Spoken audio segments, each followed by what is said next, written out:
Solace Bay, Washington. The storm that tore through the coast in March of 2024 dropped 11 inches of rain in 18 hours and peeled a 40-foot slab of cliff straight off the headland below the old lighthouse.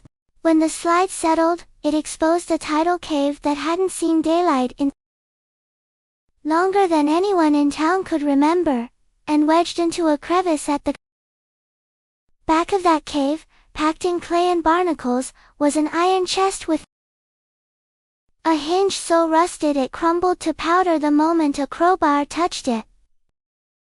What was inside would unravel a 56-year-old mystery that the town had spent 2 generations trying very hard not to ask about, and it would end with a letter, written by a dead man, that finally told the truth about who had really gone into the water off Solace Point, and who never came back out. Mateo Cruz wasn't supposed to be anywhere near that cave. He'd been hired by the county to clear storm debris off the access road that wound down to the old keeper's cottage. Nothing more than hauling fallen branches and shoring up a washed-out culvert before the next system rolled in off the Pacific.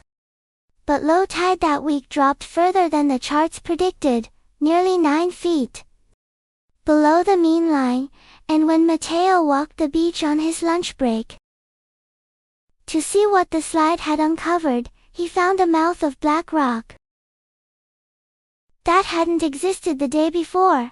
He told the county inspector later that he almost didn't go in. The smell coming out of it was wrong, he said, like a basement that had been sealed shut since before he was born. But the beam of his flashlight caught a glint of metal about 30 feet back, and curiosity did what curiosity always does. The chest itself was small, not much bigger than a fishing tackle box, but heavy enough that it took Mateo and his foreman 2 trips to drag it up to the truck. When the county finally got it open under proper supervision 3 days later, what they found inside was not money, and it was not a body. It was 14 pocket watches, each one wrapped individually in oilcloth that had rotted to lace, each one engraved on the back case with a set of initials and a date.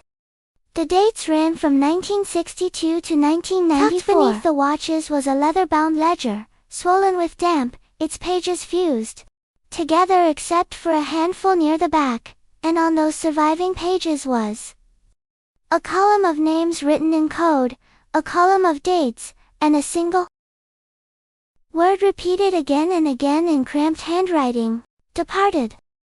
It was Detective Naomi Reyes, the only full-time detective in a department that mostly handled boat thefts and bar fights, who got the call.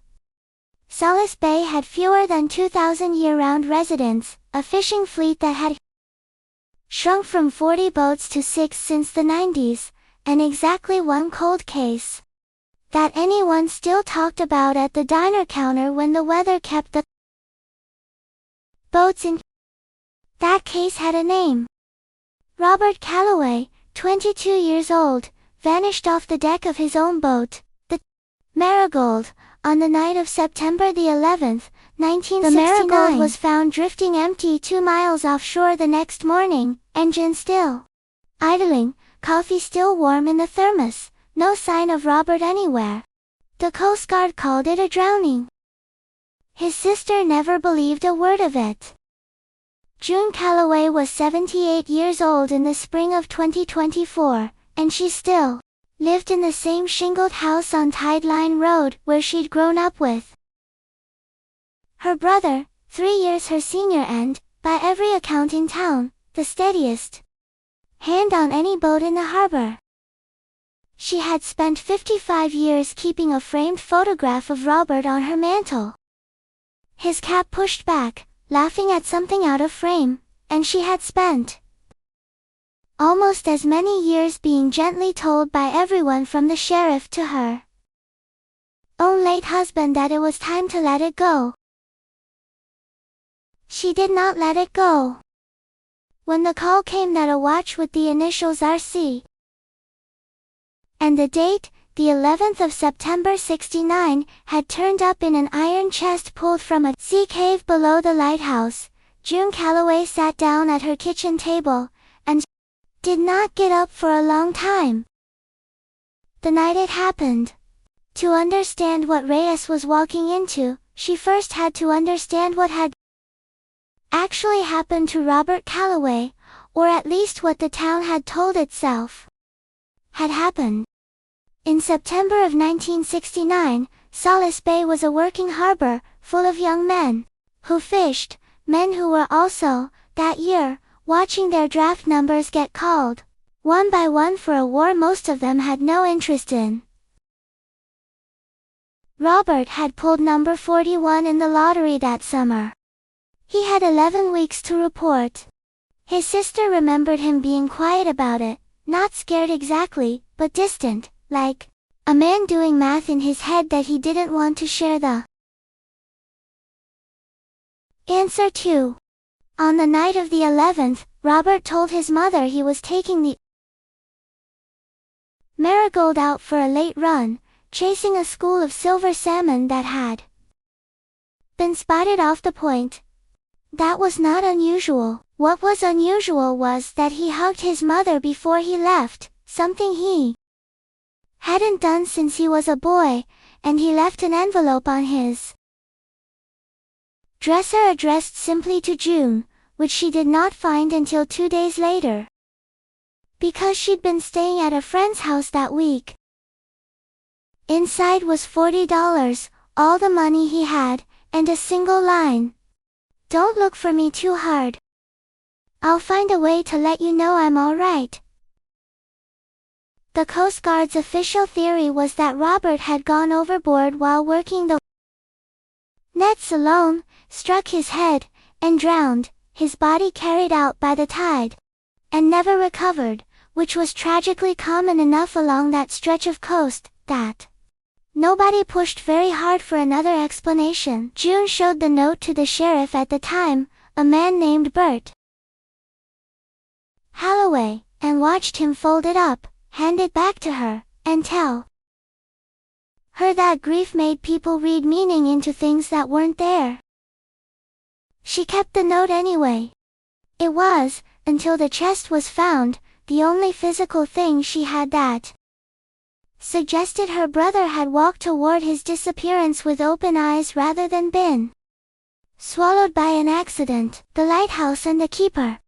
Solace Point Light had been automated since 1986, but for nearly 30 years before that, it had been tended by a man named Thaddeus Abernathy, who took the post in 1958 at the age of 26, and kept it until his death from a heart attack in 1994. Abernathy was, by every living account Reyes could dig up, a strange and gentle man, unmarried, devout in a quiet way that didn't involve church so much as long walks along the tide line at dawn, and famous in town for two things: he never missed a single night tending that light in 36 years, and he never once explained why, every so often, a fishing boat would go missing off the point and Abernathy would be the calmest man in the harbor about it.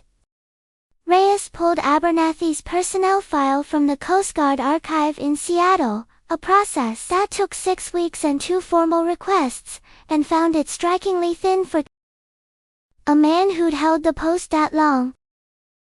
No disciplinary actions, no commendations either, just a string of identical annual reviews, calling him reliable and reserved. What the file did not contain, and what Reyes only learned by accident from a retired Coast Guard auxiliary volunteer named Pete Ostrander, was that Abernathy had once been investigated, quietly, and without charges, in 1974, after a Coast Guard supply reported lost off Solace Point had an oddly consistent profile. Single men, mostly young, mostly with some kind of trouble waiting for them on land. The investigation went nowhere. No bodies, no evidence, no witnesses willing to talk. It was closed within 2 months and the file marked inconclusive. Walter Finch. The first real break in Reyes's investigation didn't come from the chest itself, but from the ledger inside it. Of the surviving pages, one name appeared with a notation. Reyes didn't understand it. First, a small drawn sparrow beside the initials DB. And the dates, June 3, 1971. She ran the initials against missing persons records for that year, and found a match almost immediately. Daniel Boyce, 24, reported missing after his boat the Constance was found drifting off Solace Point with no one aboard, in nearly identical circumstances to the Callaway case. 2 years earlier, Daniel Boyce's file had been closed the same way. Presumed drowned. But, unlike Robert Callaway, Daniel Boyce did not stay missing forever, at least not in the way everyone assumed. A property records search turned up a man named Walter Finch, born, according to public documents, in June of 1947, who had purchased a small house in Boise, Idaho in 1973 and lived there quietly ever since, working 31 years at a hardware store before retiring. Walter Finch had no birth certificate on file anywhere in the state of Idaho. Prior to 1972, Reyes drove 11 hours to knock on his door. He was 80 when she met him, frail, living alone, and when she set Daniel Boyce's old fishing license photograph on his kitchen table. The silence stretched long, enough that Reyes thought he might simply ask her to leave. Instead, he asked her if June Callaway was still alive. When Reyes said yes, the old man's eyes filled, and he said, very quietly, that he supposed it was time. The far door. What Walter Finch told Reyes, over the course of 3 long afternoons, was the existence of a network that had operated out of Solace Bay between 1962 and roughly 1993. Run by Thaddeus Abernathy and known, to the handful of people passed through it, only as the far door. It was not, Finch insisted, a criminal enterprise in the way Reyes might assume. It was, in his words, a mercy operation for men, and on 3 known occasions women, who needed to disappear, and had nowhere else to turn. Draft-eligible men trying to avoid a war they couldn't survive being sent to. Men running from debts owed to people who collected in ways the law couldn't touch. At least 2 cases, by Finch's account, involved men escaping marriages so violently abusive that the only path out anyone could see was a body the husband or wife believed had drowned. The method, as Finch described it, was almost elegantly simple. Abernathy knew the currents off the point better than any man alive. Knew exactly which derelict half-rotten boats could be made to look drifted and empty, knew which nights the fog would roll in thick enough to hide a second boat idling. Just beyond the rocks, a man would take his own boat out, ostensibly fishing, rendezvous in the fog with Abernathy's skiff, leave his coat, and his thermos, and a few convincing personal effects aboard the original boat, and vanish into a new identity that Abernathy helped arrange through a contact in the merchant marine, who could produce documents for men willing to disappear into shipping crews bound for ports where nobody asks questions. Within a year, most of them resurfaced on land somewhere far away, under a new name, with a new life, the old one drowned, and buried by an empty boat and a sympathetic county coroner, who, Finch admitted, was paid not to look too closely at currents and tide tables that didn't quite add up.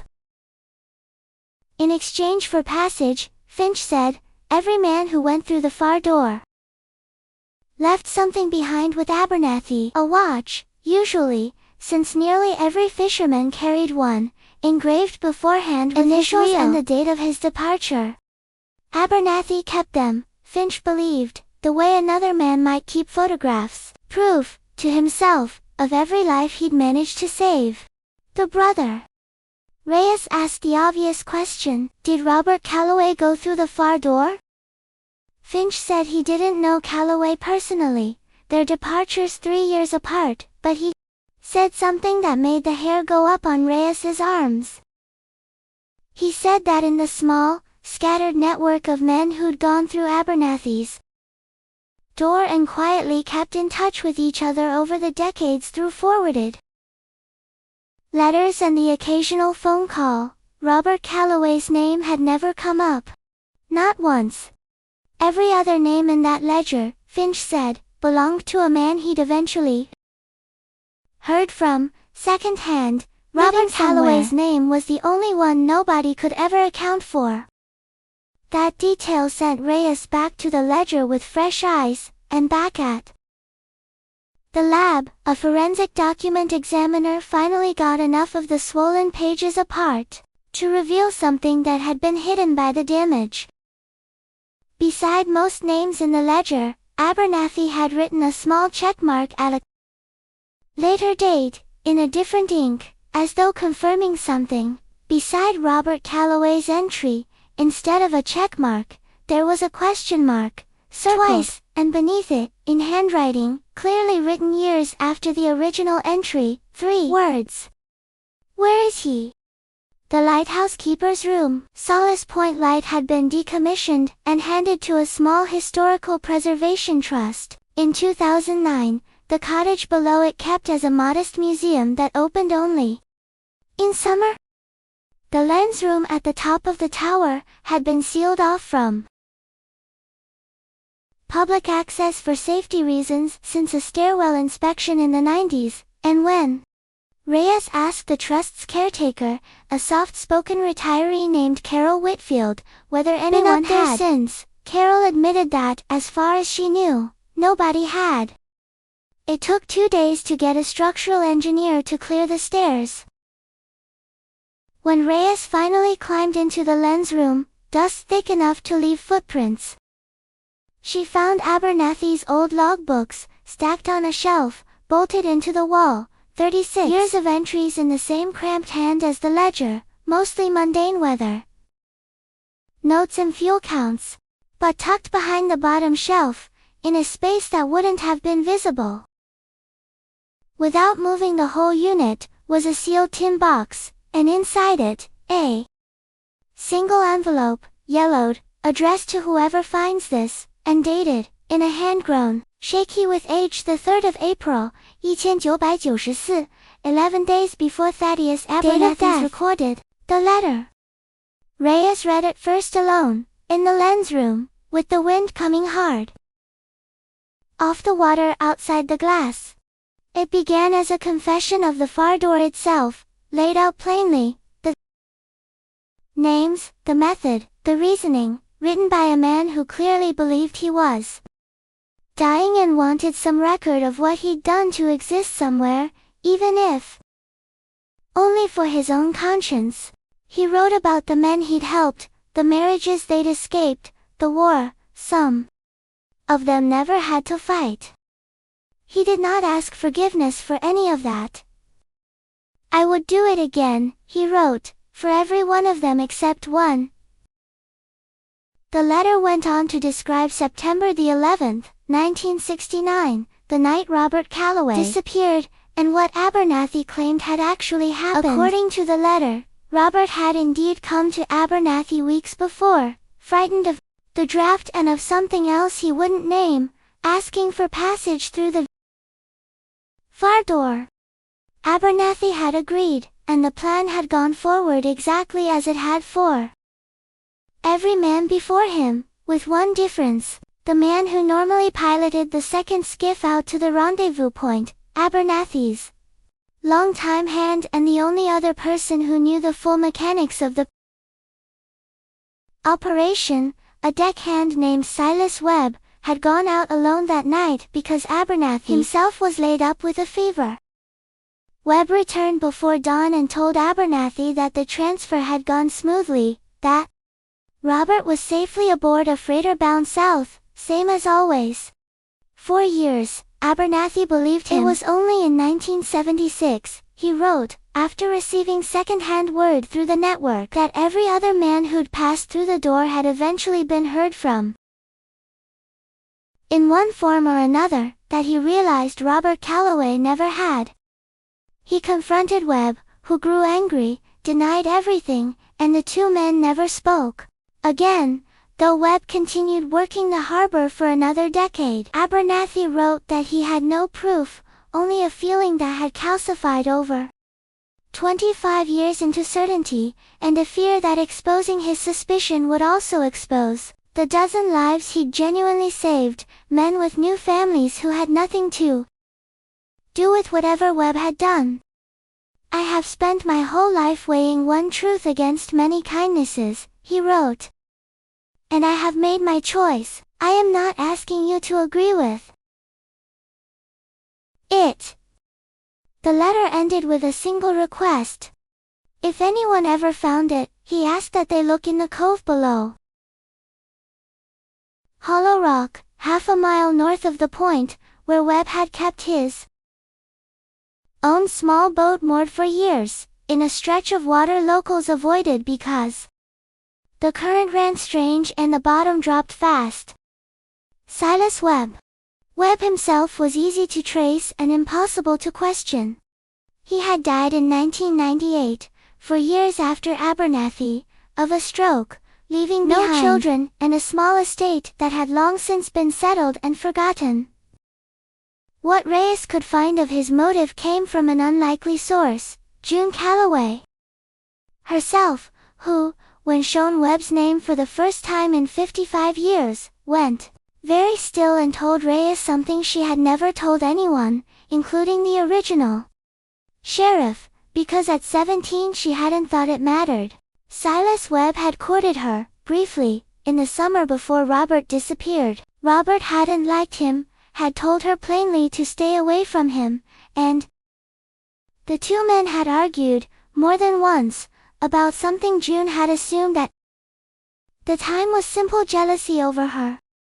Looking back now, she said, she wondered if Robert had seen something in Webb that she, at 17, had not. There was a second thread, thinner, but corroborating. A retired fish cop bookkeeper, 91 years old, and sharp as a tack, remembered that in the summer of 1969 there had been a quiet dispute over a shortfall in the coup's books, money that never quite added up, and that Robert Calloway had been the one who brought it to the cop manager's attention. Nothing was ever proven. The bookkeeper couldn't say for certain Webb had been responsible. But she remembered, very clearly, that Webb had stopped speaking to Robert entirely in the weeks before the Marigold was found empty. The town's reckoning. Word of what the chest had contained spread through Solace Bay long before Reyes was ready for it too, the way news always does in a town small enough that the harbor master's wife is also the school secretary's sister. By midsummer, the diner on Harbor Street had become a kind of unofficial second incident room, regulars trading half-remembered details over coffee that Reyes occasionally had to gently. No, Abernathy hadn't helped anyone dodge taxes. No, there wasn't a tunnel under the lighthouse, despite what someone's uncle insisted. But the corrections did little to slow the town's reckoning with what the far door actually meant for how Solace Bay understood its own history. For some residents, the revelation reopened wounds that had nothing directly to do with the 5 known victims at all. An elderly man named Kurt Falk came forward to say that his older brother had vanished off a boat called the Edith Marie in the spring of 1981. A case so old and so thoroughly forgotten that it didn't appear in any digitized record Reyes could find, and that the family had simply assumed, the way so many families in town had been encouraged to assume, that the water had taken him. Kurt's brother's initials did not appear anywhere in Abernathy's surviving ledger pages, which by then Reyes understood almost as well as her own handwriting, and the careful records Search turned up no trace of a man, matching his description, living under a new identity anywhere Otis Renner's old shipping ledgers reached. It was, Reyes eventually concluded with real regret, simply impossible to know. Some of Solace Bay's old grief would never get an answer, only the unsettling knowledge that an answer might once have existed and was now beyond anyone's reach. Other residents reacted less with grief than with something closer to anger, a sense of betrayal that the town's most trusted institution, the quiet, dutiful keeper of its light, had spent 36 years running an operation that the law would have called human trafficking in reverse, even if its stated purpose had been mercy. A woman named Doris Penhall, whose late father had served on the town council throughout the 70s, told a local reporter that she didn't know what unsettled her more, the murder Abernathy had failed to stop, or the fact that an entire community of fishermen, deckhands, and dockworkers had apparently known enough, in pieces, a 40-year secret without a single one of them ever putting the whole picture together for the people who were left behind to grieve. Reyes found she had no easy answer for that either. She had spent enough months inside Abernathy's ledger and his last letter to understand the particular, narrow logic he had built his life around, the conviction that a kindness withheld from public view was still a kindness, that a truth which would cost more than it saved was a truth better left at the bottom of a sea cave. She did not think that logic excused what had happened to Robert Calloway. She was not entirely sure, by the end of it, that she thought it excused anything at all, but she had stopped, somewhere in the course of that long summer, expecting the case to resolve into something as simple as a villain and a victim, and had settled instead for the harder, quieter truth that most of what people do to protect each other, and most of what they do to fail each other, often turns out, on close enough inspection, to come from the very same hands. The Historical Society's request. In September of 2024, the Solace Bay Historical Society, the small volunteer group that the Lighthouse Museum every summer, approached Reyes with an unusual request. They wanted to know whether it would be appropriate, given everything that had come to light, to include some honest account of the far door in the museum's exhibits, rather than continuing to present Abernathy's tenure as the simple, admirable unbroken service the plaques and pamphlets had described for decades. It took the Society's small board most of the autumn to agree on how to do it. The result, unveiled the following spring, alongside the new plaque naming Robert Calloway, was a modest glass case in the cottage's front room, containing a single replica watch, engraved with no real initials, and a short typed placard that didn't flinch from either half of the story. It described the far door plainly, the men it had helped escape genuine danger. The war, some of them never had to fight, and it described, in the same unflinching tone, what had happened to Robert Calloway and to Gregory Aldous before him, men the door had failed to protect rather than save. Carol Whitfield told Reyes she expected complaints. She got remarkably few. Most visitors, she said, seemed to understand instinctively what Reyes had taken months to accept, that the truth didn't need to be simplified into something cleaner than it actually was in order to matter. A letter of her own Reyes kept, in the bottom drawer of her desk at the sheriff's substation, a copy of Abernathy's letter long after the official case file had been closed and archived, not because procedure required it but because she found, in the months that followed, that she kept returning to certain lines of it, the way a person returns to a hymn they don't entirely believe in but can't quite put down. I have spent my whole life weighing one truth against many kindnesses, he had written, and I have made my choice. I am not asking you to agree with it. She thought about those words on the drive out to Tideline Road each time she had occasion to check in on June Calloway, who had taken, in the months after Robert's burial, to inviting Reyes in for tea, whenever she passed, not because there was new information to share but because, June said once, it was nice to sit with someone who finally understood why she'd never been able to stop asking. It was on one of those visits, in the late autumn of 2024, that June told Reyes something she hadn't mentioned before, not out of any deliberate withholding, but because it had simply never seemed relevant until the rest of the story existed to give it shape. In the spring of 1970, 6 months after Robert vanished, a small, unsigned card had arrived in June's mailbox with no return address, containing nothing but a pressed sprig of beach grass, the same kind that grew thick along the dunes below the lighthouse, and a single typed line. He was loved by more people than he knew.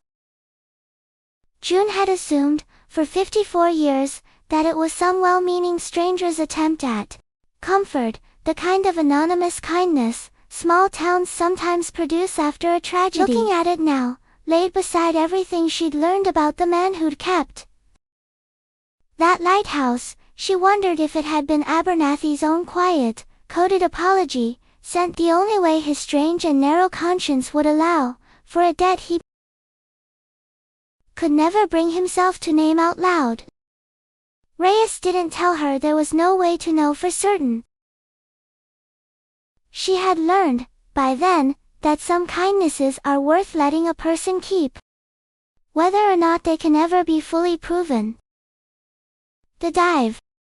In May of 2024, a state marine recovery team brought side-scan sonar into the cove below Hollow Rock, a stretch of water that, true to Abernathy's letter, dropped off in a sudden trench barely 30 yards from shore. It took 4 days of searching before a diver radioed up that he had something. What came up from the bottom, 55 years after the Marigold was found drifting empty, was not much, time and saltwater, having done what they do, but among the remains recovered, a forensic odontologist was able to match a set of dental records, preserved by pure chance, in a Solace Bay clinic file, that had never been digitized or discarded, dental records belonging to Robert Calloway, last examined in 1969, 6 months before he vanished. There was no trial. Silas Webb had been dead for 26 years, and the case against him, even with the letter, even with the dental match, was built almost entirely out of the testimony of a man already gone, and the memory of a woman who'd been 17 in 1969. The county prosecutor reviewed the file and, with evident discomfort, closed it as resolved without prosecution, a label that satisfied no one, but at least, for the first time in 55 years, gave the case a name for what had actually happened. Homicide, not drowning. A man, not an accident. June Calloway. When Reyes drove out to Tideline Road to tell June what the dive had found, she half expected the older woman to fall apart. Instead, June sat very straight in her kitchen chair, the same one she'd been sitting in 55 years earlier when she found the note on Robert's dresser, and she asked only one question: did he know I never stopped looking? Reyes told her about the question mark in the ledger, circled twice, the 3 words written years later in a different ink. Where is he? June nodded slowly, as though that single detail answered something the dental records never could. He knew, she said. Somebody finally looked hard enough to wonder. Robert Calloway was buried for the first time in June of 2024, in the small cemetery above Tideline Road, in a plot June had quietly kept reserved beside their parents for longer than she'd ever admitted to anyone. The pocket watch with his initials and the date of his disappearance, the one pulled from the iron chest in the cave, was returned to her, and she had it set into a small glass case beside the photograph on her mantel. The one of Robert laughing, cap pushed back, at something out of frame. The other 13 watches were never publicly identified. Of the men whose initials matched dates in Abernathy's ledger, most had lived out full lives under names that were not their own, had children and grandchildren who knew nothing of a fishing town in Washington or a lighthouse keeper who had once helped a frightened young man disappear into a new life rather than a war, or a marriage that would have ended him just as surely as the water. Reyes made the decision, with the county's quiet agreement, not to chase down every name. Some doors, she told a reporter who pressed her on it months later, are better left where the people who walked through them left them. Whatever else Thaddeus Abernathy had been, in the end he had been a man, trying, in his own strange and quiet way, to weigh out a kind of mercy in a world that hadn't offered him a better tool to do it with, and he had carried, for 20 years, the one weight he couldn't make balance. Solace Point Light still stands above the headland, automated now, its lens turning every night without anyone climbing those stairs to tend it. The Historical Trust added a small plaque near the cottage in the fall of 2024, simple and unadorned, naming Robert Calloway and the date of his death. Best it could now be determined. It does not mention Thaddeus Abernathy by name, and it does not mention the far door at all, though Carol Whitfield, who still opens the museum every summer, says that every so often an elderly visitor will stand a long time in front of that plaque, read it twice, and walk back out to their car without ever signing the guest book. June Calloway visits the cemetery on Tideline Road every Sunday, same as she did before any of it was found, except now there is a stone with her brother's name carved into it where for 55 years there had only been a space she kept clear, just in case. She still keeps his watch beside the photograph on the mantel, and some nights, when the fog rolls in thick off the water the way it always has in Solace Bay, she says she can almost hear the old foghorn from the point, sounding the way it used to, when her brother was still alive too. Hear it too, calling everyone safely home, and reminding anyone still listening that the sea keeps its own kind of ledger, and sooner or later, it tends to give back what it was made to hold.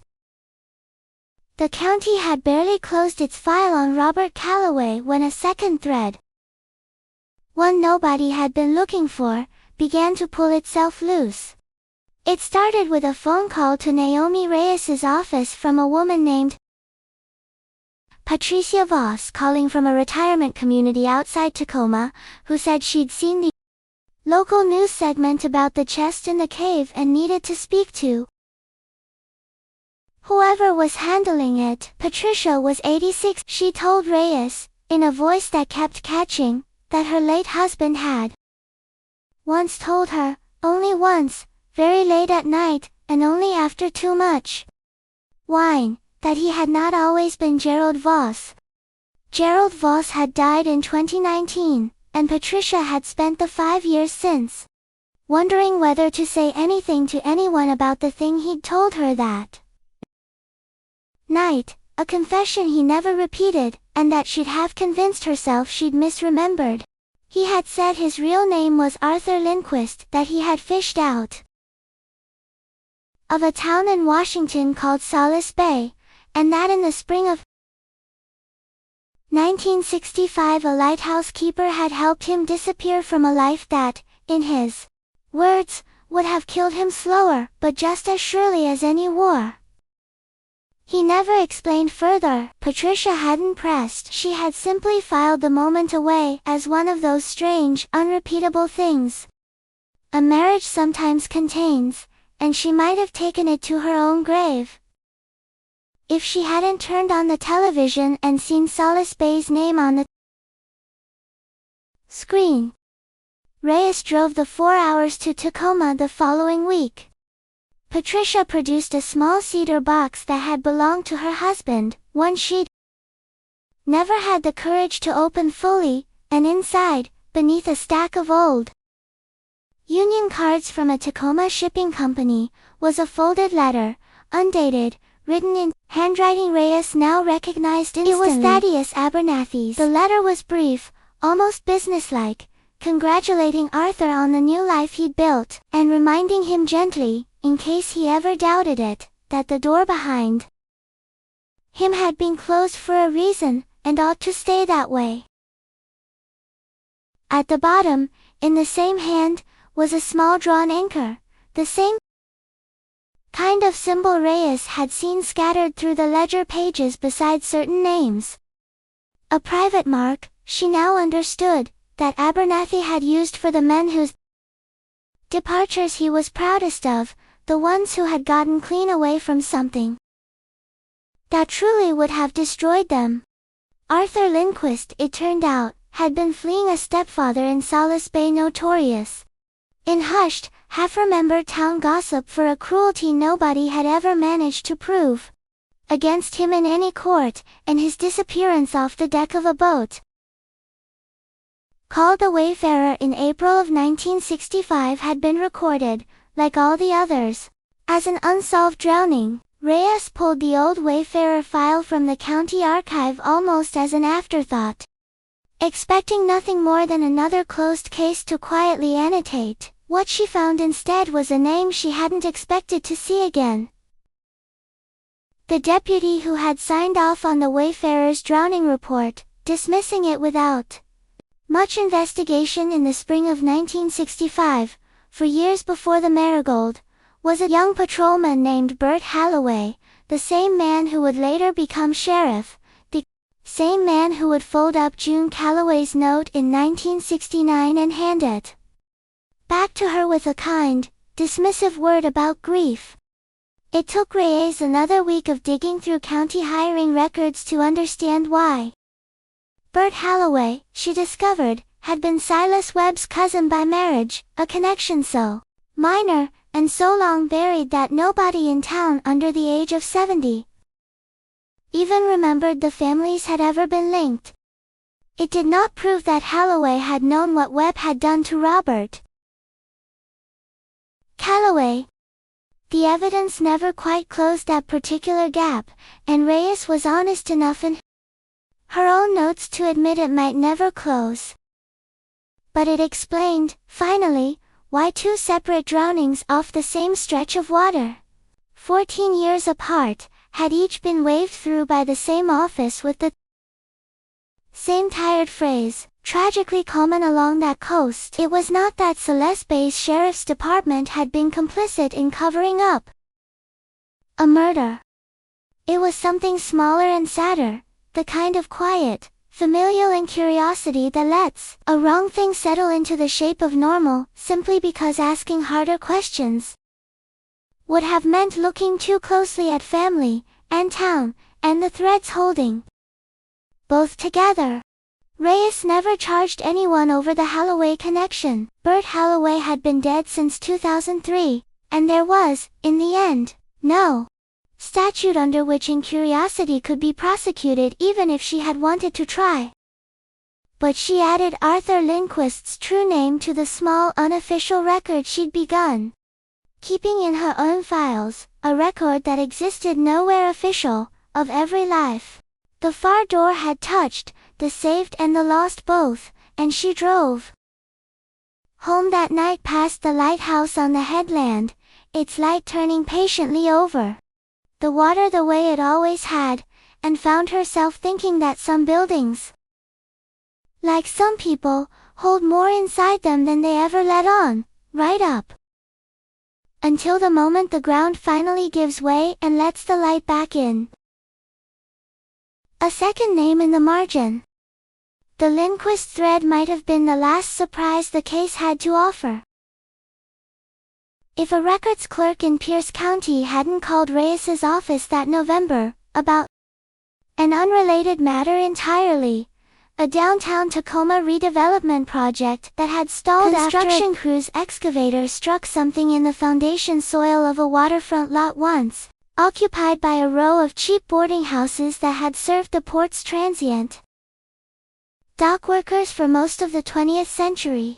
What the crew struck, beneath 8 feet of fill dirt laid down sometime in the 1980s when the lot was first redeveloped, was a partial skeleton, badly disturbed by decades of construction but recoverable enough for analysis. It was not, on its own, connected to Solace Bay in any way Reyes could have predicted, but the case landed on her desk anyway, almost as a courtesy between departments. Because the lead Pierce County detective had seen Solace Bay's name in the news that summer and remembered, vaguely, something about a ledger of missing men. Reyes drove up that same week, more out of professional curiosity than any real expectation, and asked to see what evidence had survived alongside the remains. Among a handful of corroded personal effects recovered from the same fill layer, badly oxidized but still legible under a lab light, was a belt buckle engraved with 2 initials. Leber.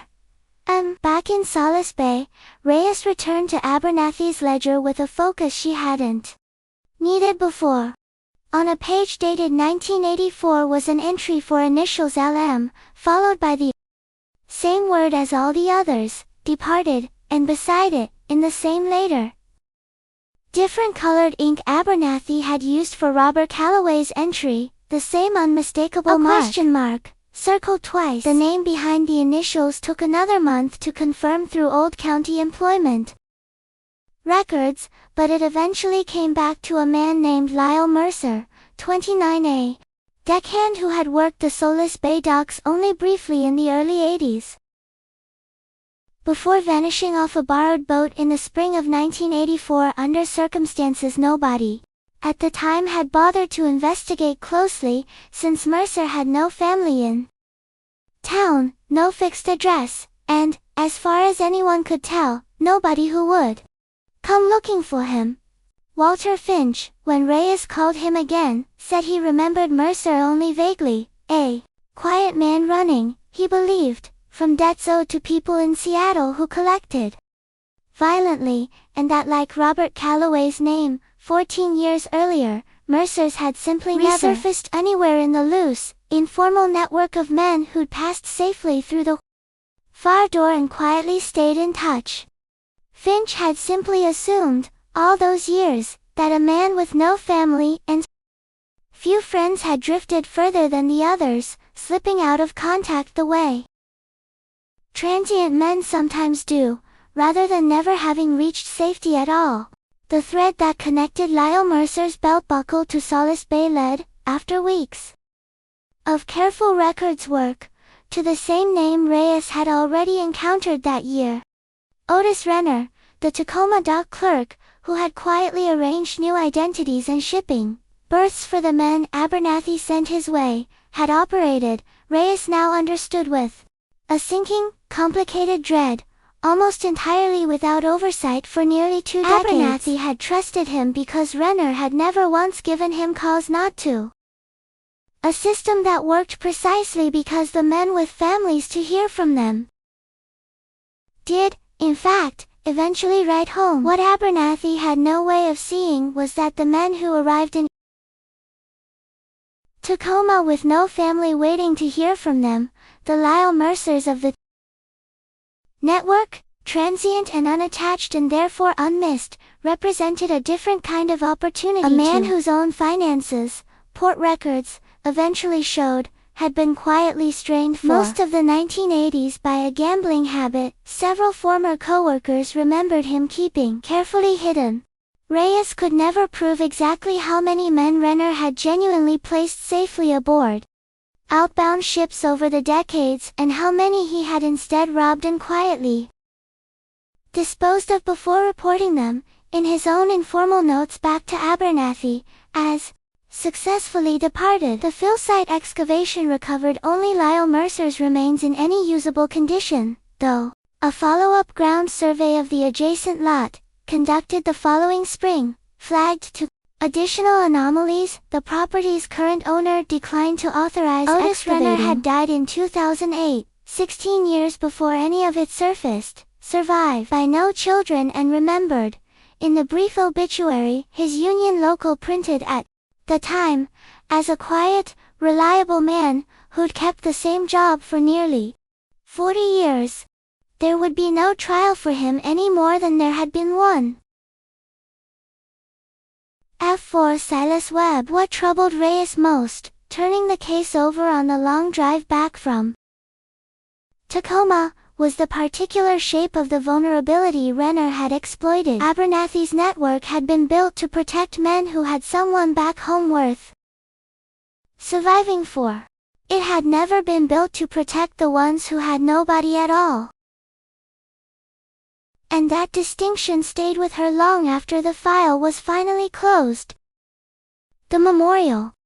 Solace Bay held a single, quiet memorial in October of 2024, organized not by the county but by June Calloway herself, who invited, through word of mouth and a handwritten notice pinned to the bulletin board at the Harbor Diner, anyone in town who wanted to come stand at the headland above the lighthouse and remember. Together, the men the water had been blamed for taking. Perhaps 40 people showed up on a gray, windless afternoon. Walter Finch flew out from Boise for it, 80 years old and using a cane, the first time he had set foot in Solace Bay since the night he climbed off the Constance and into a new life under a borrowed name. June walked over near the end and took his hand.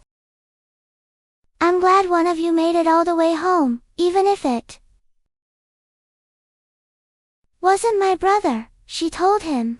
Finch had to walk down to the water alone for a few minutes after that before he could trust his voice again.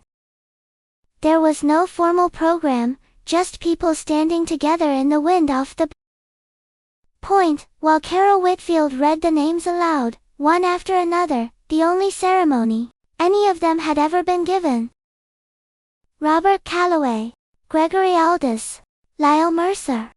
June Calloway spoke last, holding her brother's recovered watch in one closed hand. She said she had spent 55 years being told, kindly and not so kindly, that the truth probably didn't matter anymore, that whatever had happened to Robert, finding out wouldn't bring him back. She said she understood now that she had never actually been looking for an answer that would bring him back. She had only ever been looking for proof that someone other than her had noticed he was gone. The Ripple.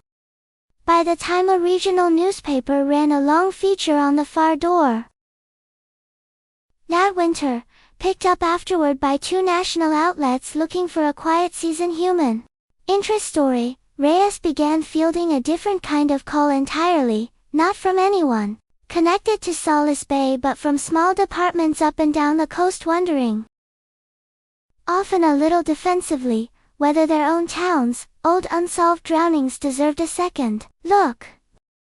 A sheriff's investigator in a fishing village in British Columbia wrote to ask whether Reyes had ever encountered a lighthouse keeper's ledger using a particular kind of code. Because a similar pattern of unusually calm, uninvestigated drownings clustered around a decommissioned station near his own jurisdiction between 1958 and 1979, all involving men eerily similar in tone to Robert Calloway's, a retired harbor patrol officer in Nova Scotia, reading the story secondhand from a relative, mentioned that his own grandfather had once told him, as a boy, never to ask too many questions about the men who used to disappear off boats near a particular point of land, because some things were kinder left alone. Reyes had neither the jurisdiction nor, frankly, the appetite to chase either lead very far, and she told both callers honestly that she had nothing concrete to offer beyond her own case file as a point of comparison. But she found herself thinking, in the months that followed, that the far door might not have been the singular, strange invention of one unusually devoted lighthouse keeper. After all, it might simply have been one local variation of something quieter and more widespread than anyone in any of these small, weather-beaten harbor towns had ever wanted to say out loud, a recurring, informal, half-hidden tradition of helping desperate men vanish into, rather than into whatever was actually chasing them on land, repeated wherever the coastline was lonely enough, and the currents reliable enough to make an empty boat believable. If that was true, she thought, then Thaddeus Abernathy hadn't been an aberration. He had simply been the one whose ledger happened to survive long enough, in an iron chest behind a wall of clay and barnacles, for somebody to finally read it. She kept that thought mostly to herself. It wasn't the kind of thing a county prosecutor's office had any use for. And it wasn't, she suspected, the kind of thing June Calloway needed to carry alongside everything else the year had already asked her to carry. But on quiet nights, driving the coast road past Solace Point with the light turning steadily overhead, the way it had for 130 years, Reyes found herself wondering how many other small iron chests were still waiting somewhere along that same long, fog-bound coastline, wedged into a crevice nobody had any reason yet to look for, holding their own quiet ledgers of who had really gone into the water, and why. Mateo Cruz, the contractor whose flashlight first caught the glint of that iron chest at the back of the cave, still works storm cleanup for the county every winter, and he says he goes back to look at that stretch of headland sometimes, now that the cave mouth has been fenced off by the historical trust to keep curious tourists from climbing in. He didn't know any of the names involved when he hauled that chest up to his truck, didn't know about Robert Calloway, or June, or the 55 years of an unanswered note folded and refolded in a kitchen drawer. He just remembers the smell of the place, and the strange, heavy quiet of it, like the cave had been holding its breath since before he was born. And had finally, after the storm tore the cliff away, let it go. He told a reporter once that he still isn't sure what made him go back the second time, after the smell first warned him off, when every instinct should have told him to leave it alone and let the county send someone with better equipment and less curiosity. He said he thinks now that some part of him simply understood, without being able to explain it, that whatever was waiting back there in the dark had already waited long enough. Carol Whitfield still opens the Lighthouse Museum every summer, and she says the visitors are different now than they used to be before any of it came out. People used to walk through quickly, she says, glance at the old lens mechanism, take a photograph of the view, and move on to the next stop on whatever coastal drive had brought them through Solace Bay that afternoon. Now, they linger.